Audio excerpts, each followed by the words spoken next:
చెప్పినాం కదా బ్రదర్, కన్స్ట్రక్టివ్గా ఏం చెప్పినాం? మేడిగడ్డలో ఒక పిల్లర్ కుంగిపోతే కన్స్ట్రక్ట్ చేయవా అని చెప్పినాం. ఆయన చేస్తలేడు, డిస్ట్రక్టివ్ మనిషి ఆయన.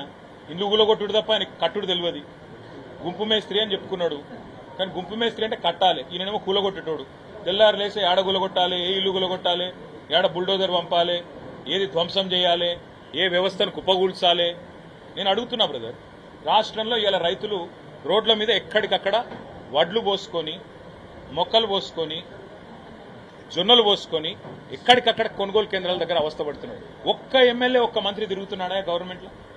మేము ఇవాళ తిరిగి ధైర్యం చెప్పే ప్రయత్నం చేస్తున్నాం. ఇవాళ నేను సంగారెడ్డి జిల్లాలో సాషుపేటపై అడికెళ్ళి ఇక్కడికి వచ్చాం, మా నాయకులు పిలిస్తే. ఎందుకంటే ఈ సంఘటనకున్న ప్రాముఖ్యత వల్ల.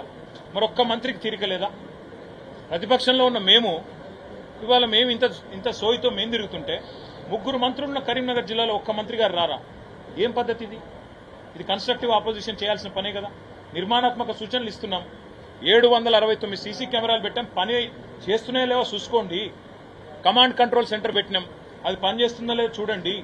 ఇంటర్సెప్టర్ వాహనాలు తిరిగి ప్రవేశపెట్టండి. పోలీసు వాళ్ళని వాళ్ళ పని వాళ్ళని చేయనియండి. పోలీసు వాళ్ళు మంచి వాళ్ళు ఉన్నారు, కానీ వాళ్ళని మీరు పని చేయనిస్తలేరు. వాళ్ళని ఏం చెప్తున్నారు? ఇగో కమలాకర్ ఏం చేస్తుండో చూడు, కౌశిక్ రెడ్డి ఏం చేస్తుండో చూడు, జీవన్ రెడ్డి గారు ఎక్కడ ధర్నా చేస్తుండో చూడు. ఇదే పనిలో పెట్టిన వాళ్ళని. మా పొలగాన్ని ఎవరు సోషల్ మీడియా పోస్టులు పెడుతుండో చూడు, ఎవడు రీట్వీట్ కొడుతుండో చూడు. ఇదే పని పోలీసులకు.